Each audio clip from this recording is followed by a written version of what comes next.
Hello students, मैं रोशन कुमार जायसवाल ई maths गुरु के इस यूट्यूब चैनल में आप सभी लोगों का स्वागत करता हूं। स्टूडेंट, अगर आप बीएससी, एमएससी या फिर बीटेक के स्टूडेंट्स और मैथमेटिक्स से पढ़ाई कर रहे हैं या फिर टीजीटी, पीजीटी या जेआईसी लेक्चरर की तैयारी मैथमेटिक्स से कर रहे हैं तो ये चैनल आप लोगों के लिए बहुत यूज़फुल है।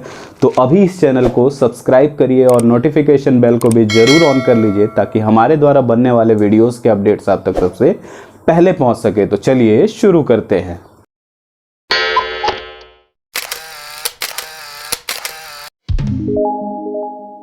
स्टूडेंट्स, इसके पहले के वीडियो में हम लोगों ने रैंक ऑफ मैट्रिक्स पढ़ी है जो कि बेहद इंपॉर्टेंट है, आप लोग जानते भी हैं। और आज के वीडियो में भी जो टॉपिक चलने वाला है वो भी मोस्ट इम्पॉर्टेंट है, तो इसको भी बहुत अच्छे से अंत तक देखिएगा। आज का टॉपिक है consistency of a system of a linear equations.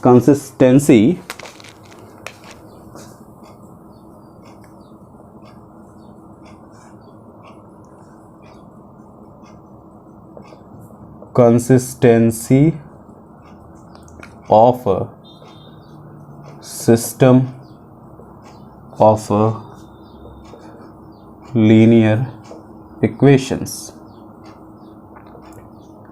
मतलब आज के वीडियो में हम लोग सीखेंगे कि क्या लीनियर इक्वेशंस जो आपको दिए रहे होंगे वो कंसिस्टेंट है कि नहीं है, कंसिस्टेंट है कि इनकंसिस्टेंट है, ये सारी चीज़ें हमको चेक करनी है। तो आइए पहले कुछ सिस्टम ऑफ इक्वेशंस को ले लिया जाए।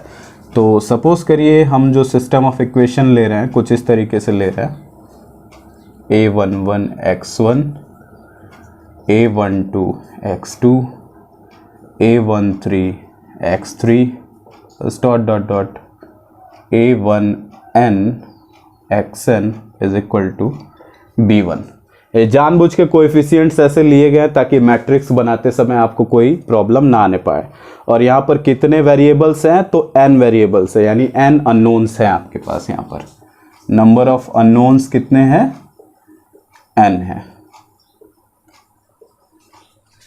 इसके बाद ऐसे ही आपके पास दूसरा इक्वेशन है a21 x1, a22 x2, a23 x3 और a2n xn is equal to b2। इसी तरह कई इक्वेशंस हैं आपके पास।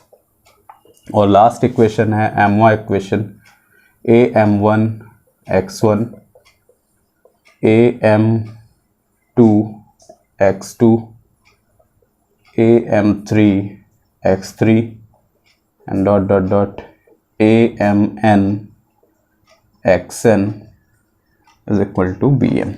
मतलब नंबर ऑफ इक्वेशंस है हमारे पास m और नंबर ऑफ अननोन्स है हमारे पास n। अब अगर इसके हेल्प से हम लोग मैट्रिक्स बनाने की कोशिश करें तो वो मैट्रिक्स कैसा बनेगा, वो मैट्रिक्स कुछ इस तरीके का बनेगा। ये होगा a11 a12 a13 a1n a21 a22 a23 a2n।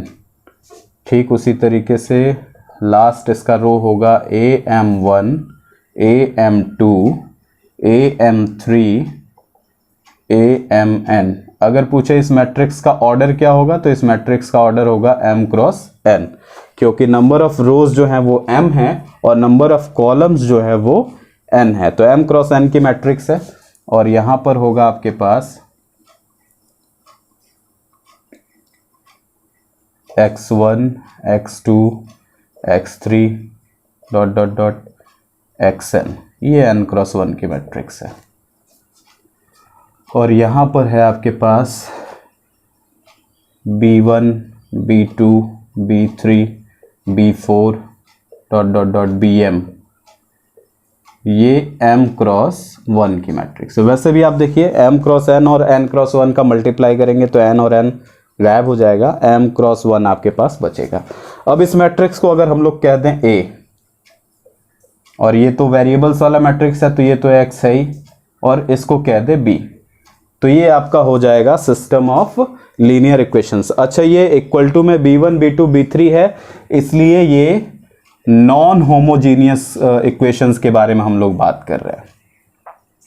Non homogeneous है ये। अगर यही इक्वल टू में 0 0 0 रहता तो वो होमोजीनियस हो जाता। तो कंसिस्टेंसी के बारे में बात कर रहे हैं, वो भी कैसे सिस्टम ऑफ लीनियर इक्वेशंस है, तो वो नॉन होमोजीनियस है। तो ये आपको मिला, ऐसा इस तरीके का आपको इक्वेशंस मिलता है। तो यहां से आप अगर एक दूसरे मैट्रिक्स का फॉर्मेशन करें कुछ इस तरीके का, सी एक मैट्रिक्स हो जिसमें मैट्रिक्स ए कॉमा बी, मतलब मैट्रिक्स ए के एलिमेंट्स को आप लिखे कॉमा करके मैट्रिक्स बी के भी एलिमेंट्स को साथ साथ लिख दे। अगर मैट्रिक्स बी ये है, आपको मैट्रिक्स बी के भी एलिमेंट्स को, एक कॉलम वाला ही मैट्रिक्स है ये, तो कॉलम को एक और एक्स्ट्रा दिखा करके मैट्रिक्स बी को भी दिखा दे, तो इस मैट्रिक्स सी को कहा जाएगा ऑगमेंटेड मैट्रिक्स। Augmented matrix. और एक्चुअली में किसी सिस्टम ऑफ लीनियर इक्वेशन की कंसिस्टेंसी जो है इन्हीं दो मैट्रिक्स पे डिपेंड करती है, ए और सी पे। ए और सी पे, इन दो मैट्रिक्स से ही हम बता पाएंगे कि सिस्टम ऑफ लीनियर इक्वेशंस जो हैं वो कंसिस्टेंट है या इनकंसिस्टेंट है। कैसे बता पाएंगे, तो आइए बताते हैं। पहला, कंसिस्टेंस के लिए कंसिस्टेंट है कि नहीं है, तो सबसे पहली चीज इसका रैंक निकाला जाए। देखिए यहीं से रैंक इंपॉर्टेंट हो गया। रैंक ऑफ ए जो है इक्वल टू अगर रैंक ऑफ सी हो और इक्वल टू एन हो, मतलब नंबर ऑफ अननोन्स जो है वो एन है, मैंने बताया था नंबर ऑफ अननोन्स एन है। रैंक ऑफ ए और रैंक ऑफ सी इक्वल हो और इक्वल टू एन हो, तब तो यूनिक सॉल्यूशन मिलेगा, मतलब कोई एक सॉल्यूशन मिलेगा। कंसिस्टेंट तो होंगे ही, इसके अलावा यूनिक सॉल्यूशन मिलेगा। फर्स्ट थिंग हुआ ये। और दूसरी चीज है कि rank of A is equal to rank of C तो हो, लेकिन ये रैंक इस एन से लेसर हो, यानी लेस देन एन हो, तब इनके इनफाइनाइट नंबर ऑफ सॉल्यूशंस मिलेंगे। Infinite solutions. और वहीं पर अगर इनकंसिस्टेंट की बात करें,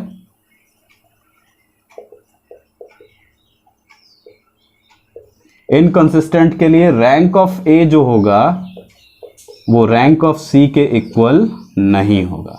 तो यानी rank of A rank of C के इक्वल जैसे ही ना मिले तो आप कह दीजिए कि सिस्टम ऑफ लीनियर इक्वेशंस जो है वो इनकंसिस्टेंट है। और जबकि अगर rank of A rank of C के इक्वल मिले और वो भी नंबर ऑफ अननोन्स के इक्वल मिले, तो वो कंसिस्टेंट के साथ साथ यूनिक सॉल्यूशन रखने वाला सिस्टम होगा। और साथ ही साथ अगर रैंक इक्वल मिल रहा है लेकिन नंबर ऑफ अननोन्स से कम मिल रहा है, तो इनफाइनाइट नंबर ऑफ सॉल्यूशंस वाला वो सिस्टम रहेगा। अगर इसको अगर ब्रीफली समझना चाहें हम लोग कि ये क्या था, तो ब्रीफ के लिए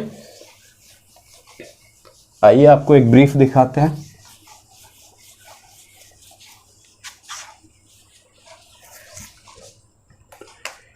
कि ax is equal to B जो है आपके पास अ नॉन होमोजीनियस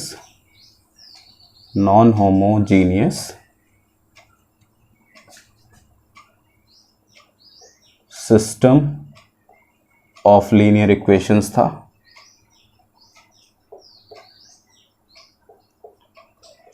इस लीनियर इक्वेशन के लिए आपने दो मैट्रिक्स निकाले ए और सी, उसमें रैंक ऑफ ए और रैंक ऑफ सी पे बात की।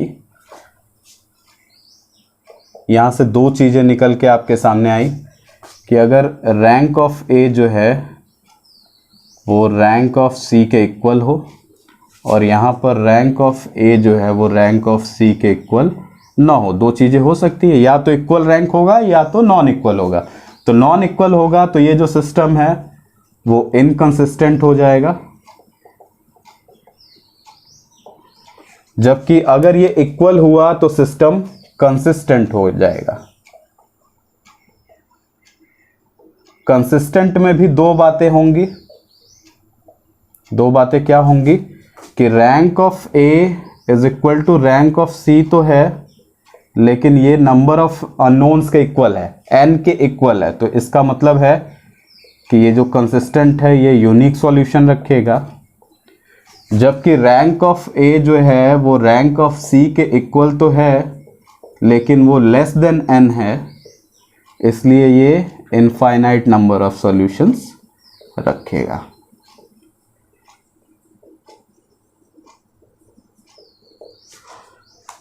तो ये था कंसिस्टेंसी चेक करने के लिए सिस्टम ऑफ लीनियर इक्वेशंस का। इसको कुछ एक एग्जांपल्स के मीडियम से बहुत अच्छे से समझा जा सकता है। तो आइए चलते हैं पहले एग्जांपल की तरफ। तो यहाँ पर इस एग्जांपल में क्या बोला जा रहा है आपसे कि show that the equations 2x + 6y is equal to -11, 6x + 20y - 6z is equal to -3 and 6y - 18z is equal to -1 are not consistent। Consistent नहीं की बात की जा रही है। तो पहले इस इक्वेशन को जरा ढंग से हम लोग लिख लेते हैं। We have system of linear equations. कौन सा है? देखो यहाँ पे z नहीं लिखा हुआ है, हम लोग z इंट्रोड्यूस करेंगे, 0z लिख सकते हैं। ये तो पूरा ही है, लिख दो 6x + 20y - 6z is equal to -3 और उसमें x नहीं है तो इसको 0x + 6y - 18z is equal to -1 लिख सकते हैं। अब हमको आर्गुमेंटेड मैट्रिक्स चाहिए, तो कोएफिशिएंट्स के मैट्रिक्स के साथ कॉमा करके इनको भी लिखा जाए, तब आर्गुमेंटेड मैट्रिक्स मिल जाएगा। द augmented matrix is, उसको C से रिप्रेजेंट किया था तो C = हो जाएगा 260 260 620 - 6 620 - 6 06 - 18 06 - 18 और यहाँ पर -11 -3 -1 कॉमा करके -11 -3 एंड -1 ये आपके पास है। ये है A और ये है पूरा C। अब रैंक पे बात करना है हमको, कंसिस्टेंसी चेक करनी है। तो रैंक ऑफ दिस A और रैंक ऑफ दिस C अगर इक्वल आएगा तब तो कंसिस्टेंट, और यहाँ पे नॉट है तो देखना है कि नॉट इक्वल आता है कि नहीं। और क्या होता है रैंक? अगर सिंपल शॉर्ट ट्रिक अगर पिछले वीडियो से देखा जाए तो नंबर ऑफ नॉन जीरो रोज होते हैं रैंक। ठीक है, तो आइए पहले इसको सॉल्व करते हैं, देखा जाए क्या हो सकता है। तो पहला ऑपरेशन अगर लगाना हो, यहाँ हमको 0 चाहिए। याद करिए रैंक कैसे निकालते थे, यहाँ हमको 0 चाहिए तो यहाँ 0 के लिए इसमें 3 से मल्टीप्लाई करके यहाँ से माइनस कर दें, यानी आपका रो 2 जो होगा वो रिप्लेस होगा किससे? तो रो 2 में से माइनस करना है 3 रो 1 3 रो 1। आइए माइनस किया जाए। अच्छा, ये पूरे रो पे ये होगा अप्लाई, इस चीज को ध्यान रखिएगा आप लोग।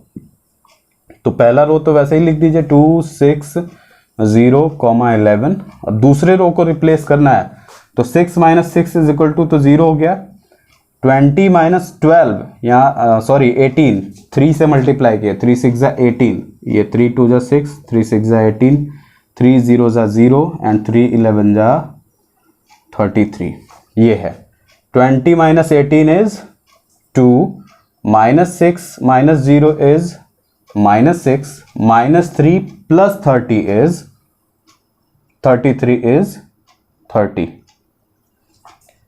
और यहाँ तो है 0 6 -18, -1। अब क्या हो सकता है, आइए देखते हैं। ये दोनों रोज एक जैसे दिख रहे हैं तो इनको हम क्या करते हैं कि माइनस करने की कोशिश करते हैं। ठीक है, अगर यहाँ हमको 0 चाहिए, यहाँ हमको 0 चाहिए तो इसमें 3 से मल्टीप्लाई किया जाए, यानी रो 3 को अगर हमको हटाना है तो रो 3 के लिए रो 3 में से माइनस किया जाए 3 रो 2, तब हट जाएगा। आइए देखा जाए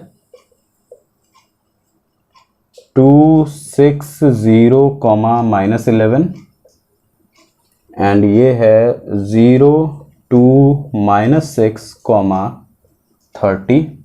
इसको हटाना है ध्यान से, 0 में से 0 गया, ये तो 0 ही है, और ये 6 में से 6 गया, इसमें 3 से मल्टीप्लाई किया है आपने, 3 से मल्टीप्लाई करेंगे तो क्या हो जाएगा 3 0 0, 3 2 6, 3 6 -18 और 3 30 90, ये है भैया आपके पास। आइए माइनस किया जाए, यहाँ 6 में से 6 गया 0, -18 में से -18 गया 0, और यहाँ -1 में से 90 गया यानी -91, यही हुआ।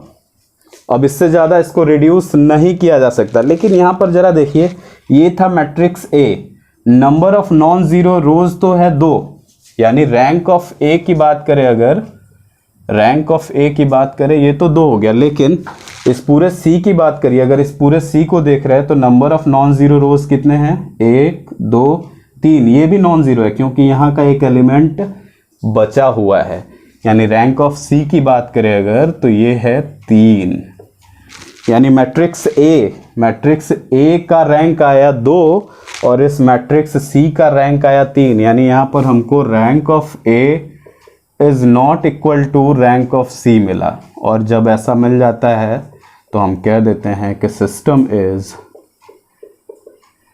इनकंसिस्टेंट। बहुत आसानी से इस क्वेश्चन में हम लोगों ने चेक कर लिया। क्या किया, एक ओवरथ्रू देख लीजिए, यहाँ से इस सिस्टम ऑफ लीनियर इक्वेशन से आपने एक ऑगमेंटेड मैट्रिक्स बनाई, और यहाँ से जो रैंक निकालने का तरीका था कि पहले हम इन कॉलम्स के एलिमेंट्स को जीरो करते, इसको किया, फिर इधर बगल के एक एलिमेंट को जीरो करने में ये तीनों ही जीरो हो गया, तो रैंक ऑफ ए तो यहाँ पर 2 हो गया, और रैंक ऑफ सी अभी भी 3 हमको दिख रहा था, नॉट इक्वल था, इसलिए सिस्टम इनकंसिस्टेंट हो गया। तो आइए चलते हैं सेकंड एग्जांपल की तरफ, जिससे हमको ये कंसिस्टेंसी और भी क्लियर हो सके। तो यहाँ पर इस एग्जांपल में क्या बोला जा रहा है कि using matrix method show that the equations this 4 linear equations दिए हैं are consistent and hence obtain the solution for x y z. अच्छा, ये एक एग्ज़ाम में यूपीटीयू के सेमेस्टर 1 में 2000 में पूछा गया था, तो इम्पॉर्टेंट क्वेश्चन है, दोबारा भी पूछा जा सकता है। तो आइए देखते हैं। What we have system of linear equation है, कौन कौन सा है देख लिया जाए, है 3x + 3y + 2z = 1। यहाँ पर z गायब है तो x + 2y + 0z = 4। वहाँ पर x गायब है तो 0x + 10y + 3z = -2, और वो है 2x - 3y - z = 5। यहाँ पर इक्वेशंस हमारे पास आ गए हैं, तो ऑगमेंटेड मैट्रिक्स क्या होगा उसको निकाल लेते हैं। द ऑगमेंटेड मैट्रिक्स इज, क्या होगा ऑगमेंटेड मैट्रिक्स, आइए, C = 3 3 2 3 3 2, 1 1 2 0, 4 1 2 0, 4 0 10 3 0 10 3, -2 and 2 -3 -1, 5। ये ऑगमेंटेड मैट्रिक्स हो गया। अब हमको चाहिए निकालना है कि इस रैंक ए के बारे में बात करें, इस मैट्रिक्स के रैंक के बारे में बात करें, इस ओवरऑल मैट्रिक्स के रैंक के बारे में बात करें। तो यहाँ पर हमको 0 चाहिए होता है और यहाँ पर 1 चाहिए होता है, तो क्या करें कि पहले इसी को इंटरचेंज कर दिया जाए। तो पहला ऑपरेशन जो होगा हमारे पास वो इंटरचेंज होगा। क्या ऑपरेशन होगा, R2 इज इंटरचेंज, इंटरचेंज का साइन ये है 2R1, तो C क्या हो जाएगा, आइए पहले 1 2 0 4 लिखिए, 1 2 0, 4, फिर लिखिए 3 3 2 1, 3 3 2 1, फिर 0 10 3 -2, 0 10 3 -2 एंड 2 -3 -1 एंड 5। ये मैट्रिक्स आपने लिख दी। अब आपको यहाँ पर 0 ऑलरेडी मिला हुआ है, फ़ायदा ये, ठीक है, यहाँ पर 0 चाहिए, यहाँ पर 0 चाहिए, तो इसमें 3 से मल्टीप्लाई करके माइनस करके रिप्लेस किया जाए तो यहाँ 0 मिल जाएगा, और 2 से मल्टीप्लाई करके माइनस किया जाए तो यहाँ पर 0 मिल जाएगा। तो क्या किया हमने, R2 हमको रिप्लेस करना है किससे, तो R2 माइनस 2R1 से रिप्लेस करना है, जबकि R4 को हमको रिप्लेस करना है किससे, R4 माइनस यहाँ 3R1 करना है, और ये 2R1 है। तो आइए रिप्लेस किया जाए। पहला तो वैसे ही रहेगा 1 2 0 4, और यहाँ से 3 माइनस 3 इज 0, 3 माइनस 6, यहाँ पर 3 से मल्टीप्लाई आपने किया है, 3 2 जा 6 सही है, तो 3 माइनस 6 इज -3, और यहाँ पर 0 ही है तो कोई मतलब नहीं है, 2 माइनस 0 इज 2, और ये 3 4 जा 12 आपने किया है, इसको 3 4 जा 12 किया तो 1 माइनस 12 इज -11, और ये 0 10 3 एंड -2 तो ऐसे ही रहा। इसको हटाना है, यहाँ से 2 से मल्टीप्लाई करके करिए, 2 माइनस 2 इज 0, अगेन -3 -4 इज -7, आगे -1 0 इज -1, 5 माइनस इसमें 2 से मल्टीप्लाई किया, 5 माइनस 8 इज -3, ये हो गया। अब उसके बाद आपको क्या चाहिए, इसके बाद आपको चाहिए कि यहां पर भी 0 आए। तो ये देखिए, ये तब 3 के तीनों 0 है और यहां पर तीनों के तीनों एलिमेंट्स हैं। तो इसके लिए आपको 0 करने के लिए अगर आपको 1 चाहिए तो कैसे आप 1 ले आएंगे, तो एक काम करिए आप, ठीक, R2 को रिप्लेस करिए, या R2 को रहने दीजिए, R3 को रिप्लेस करिए। R3 को रिप्लेस करना है तो इसमें अगर हम लोग -3 है यहाँ पर, इसमें मल्टीप्लाई करें 10/3 से, तो 3 से 3 कट के यहाँ 10 आ जाएगा, और यहाँ भी 10 है, यहाँ -10 है, यहाँ +10 है, यानी 10/3 से इसमें मल्टीप्लाई करके इसमें ऐड किया जाए। तो इसका मतलब है कि R3 में ऐड करना है 10/3 R2 को। ठीक उसी तरीके से यहाँ पर भी देखिए, यहाँ 7 हम -7 है, और इसको आप हटाना चाह रहे हैं तो इसमें किससे मल्टीप्लाई किया जाए, 7/3 से। तो -3 में अगर 7/3 से मल्टीप्लाई करते हैं तो -7 आता है, तो माइनस करना पड़ेगा आपको। तो R4 जो होगा वो आपको मिल जाएगा, R4 माइनस 7/3 किस में मल्टीप्लाई कर रहे हैं, R2 में। आई करते हैं। अब देखिए ये थोड़ा फ्रैक्शनल हो गया तो इसलिए इसको ध्यान से थोड़ा करना होगा, नहीं तो अगर एक भी डिजिट इधर उधर हुआ कि काम खत्म होने लगेगा फिर। 1 2 0 4 0 -3 2 -11। अब यहाँ से हमको रिप्लेस करना है, तो इसमें पहले आप 10/3 से मल्टीप्लाई कर दीजिए, तो ये तो 0 रहा, इसको मैं लिख दे रहा हूँ यहाँ अलग से, यहाँ 0 रहा, यहाँ 10/3 से मल्टीप्लाई किए तो ये -10 हो गया, 10/3 से इसको मल्टीप्लाई किए तो ये 20/3 हो गया, और 10/3 से इसको मल्टीप्लाई किए तो ये -110/3 हो गया। अब माइनस करिए, इस रो से न करके यहाँ से करिए, ऐड करना है आपको। 0 + 0 इज 0, 10 और -10 इज 0, 3 और 20/3 इज 3 3 जा 9 and 29/3, comma, and -2 and this add करना है आपको, तो 3 2 जा 6 -116/3। एक रो हो गया। अब दूसरे रो पे बात करते हैं। इसमें आपको मल्टीप्लाई करना है 7/3 से, 7/3 से भी इसमें मल्टीप्लाई कर लीजिए। 0 7/3 से मल्टीप्लाई करेंगे तो आएगा -7, इसमें करेंगे तो आएगा 2 7 जा 14, 2 7 जा 14/3, और इसमें करेंगे 7/3 से तो 11 7 जा 77/3। आइए अब 0 में से 0 गया 0, -7 में से -7 गया 0, गुड। -1 में से 14/3 गया तो 3 1 जा 3 एंड 17, -17/3, कॉमा, या -3 में से ये गया 3 7 जा 21 एंड +77, -21 + 77 कितना होगा भैया, ऐड करो, 3 3 जा 9 है यार, 3 3 जा 9, सॉरी 3 3 जा 9, इसमें से 9 माइनस करो, ये 68 हो जाएगा। ठीक है, 68/3, तो ये आया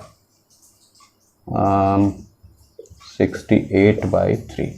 एक बार चेक कर लो फिर से, 0 में से 0 गया 0, -7 से -7 गया 0, -1 से 14/3 गया तो 3 1 जा 3 एंड 14 जो है वो 17/3 हो गया। -3 में से ये गया तो 3 3 जा 9 एंड 77, ये माइनस था,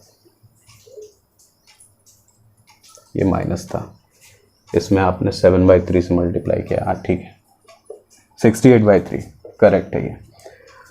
अब देखो क्या किया जा सकता है, और भी इसमें कुछ काम किया जा सकता है। ये दोनों रो एक जैसे दिख रहे हैं हमको और एक जैसा रो है, तो इसमें अभी भी ऑब्वियसली काम किया जा सकता है। देखो इसमें 3/29 से मल्टीप्लाई कर दो और इसमें 3/17 से मल्टीप्लाई कर दो। इसका मतलब है R3 को रिप्लेस करो 3/29 R3 से और R4 को रिप्लेस करो 3/17 R4 से। रिप्लेस करके देखो क्या मिलता है आपको। जो एक्स्ट्रा चीज़ें उनको हटा दो, आपके कन्वीनियंट के लिए ये सारी चीज़ें लिखते हैं ताकि आपको समझ आए कि एक एक लेटर क्यों लिखा गया और कैसे लिखा गया। तो जो जैसे है उसको लिख दो पहले 1 2 0, 4 एंड 0 -3 2, -11।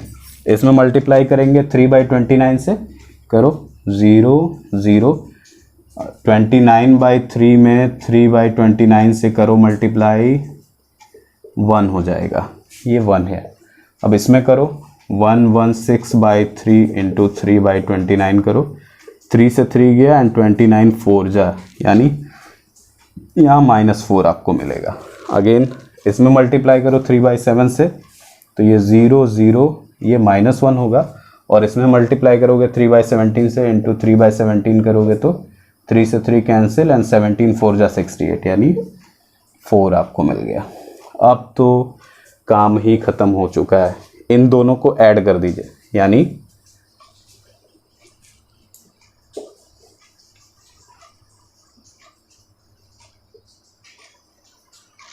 R4 को रिप्लेस करिए R3 + R4 से, R4 को रिप्लेस करिए R3 + R4 से।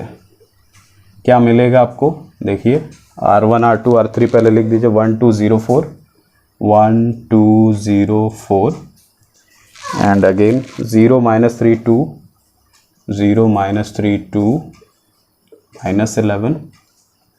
अगेन आपको मिलेगा 0 0 1 -4, 0 0 1 -4 और यहाँ देखो 0 0, 0 से 0 ऐड करेंगे तो ये आएगा। -1 में 1 ऐड किए 0 और 4 में -4 ऐड किए 0, यहाँ पे काम खत्म हुआ। अब जरा देखो नंबर ऑफ नॉन जीरो रोज जो है इसमें कितने हैं, देखो जरा 3 है। और number of non zero rows in all about में कितने हैं, इसमें भी 3 है। यानी rank of this A is rank of this whole C आपको मिल रहा है। Rank of A is equal to rank of C, यानी ऑगमेंटेड मैट्रिक्स जो आपने बनाया था उसका रैंक और इसका रैंक एक ही है और वो भी किसके इक्वल है, 3 के इक्वल है। यहाँ पर नंबर ऑफ अननोन्स कितने थे, 3 ही थे, 3 ही अननोन्स है और 3 आपको रैंक भी मिल गया। इसका मतलब ये है कि सिस्टम कंसिस्टेंट है, सिस्टम इज कंसिस्टेंट। एंड एक और चीज आपको कंसिस्टेंसी जब बताया तो मैंने बताया कि अगर नंबर ऑफ अननोन्स के ही इक्वल रैंक आ जाए तो कंसिस्टेंट के साथ साथ यूनिक सॉल्यूशन वाले भी होंगे एंड हैव यूनिक सॉल्यूशन। इसीलिए क्वेश्चन में आपसे पूछा भी गया है कि हेंस ऑब्टेन्ड द सॉल्यूशन, इसीलिए आपसे सॉल्यूशन पूछा गया क्योंकि यूनिक सॉल्यूशन यहां पर मिलेगा ही मिलेगा। तो आइए देखते हैं कि वो सॉल्यूशन है कितना, वो सॉल्यूशन कितना है। बस एक स्टेप और पीछे हैं आप और सॉल्यूशन आपके हाथ में होगा। आइए दिखाते हैं, इसी लास्ट में फाइनल जो मैट्रिक्स आपको मिला उसी से आपको मिल जाएगा। आइए, ये है 1 2 0, 4 0 -3 2 -11 and 0 0 1 -4 and here this is 0 0 0 0 ये है। और यहाँ से अगर a और c को अलग करें तो ये क्या मिलेगा आपको यहाँ पर 1 2 0 0 -3 2 एंड 0 0 1 0 0 0। इसको मल्टीप्लाई याद करिए, आपका होता है ax is equal to b होता है ना, तो यहाँ से x y z है ये, और इक्वल टू में आंसर्स क्या हैं आपके पास 4 -11 -4 एंड 0। इसको मल्टीप्लाई करेंगे तो पहला इक्वेशन क्या मिलेगा, यहाँ 1 2 0 को यहाँ पे खड़ा किए तो x + 2y + 0z मिलेगा इज इक्वल टू 4 है पहला। दूसरा क्या मिलेगा आपको 0x मिलेगा, फिर -3y + 2z is equal to -11 मिलेगा, एंड यहाँ पर 0x 0y and z is equal to -4 मिलेगा। तो z की वैल्यू -4 आपको मिल गई, यहाँ रख दीजिए। ये 1 2 एंड 3 इक्वेशंस हैं। फ्रॉम टू आपको क्या मिलेगा -3y -4 यहाँ रखेंगे तो ये -8 इज इक्वल टू -11 है, 8 उधर गया, -3y इज इक्वल टू -11 + 8 होगा तो -3 होगा, माइनस से minus cancel and y is equal to 1 आ गया। y की वैल्यू 1 उठा के 1 में रख दीजिए। फ्रॉम 1 x प्लस y की जगह 1 रख दीजिए तो ये 2 इज इक्वल टू 4 है, तो x इज इक्वल टू मिल गया 2। यानी फाइनल आंसर क्या है, x is equal to 2, y is equal to 1 and z is equal to -4। ये था आंसर।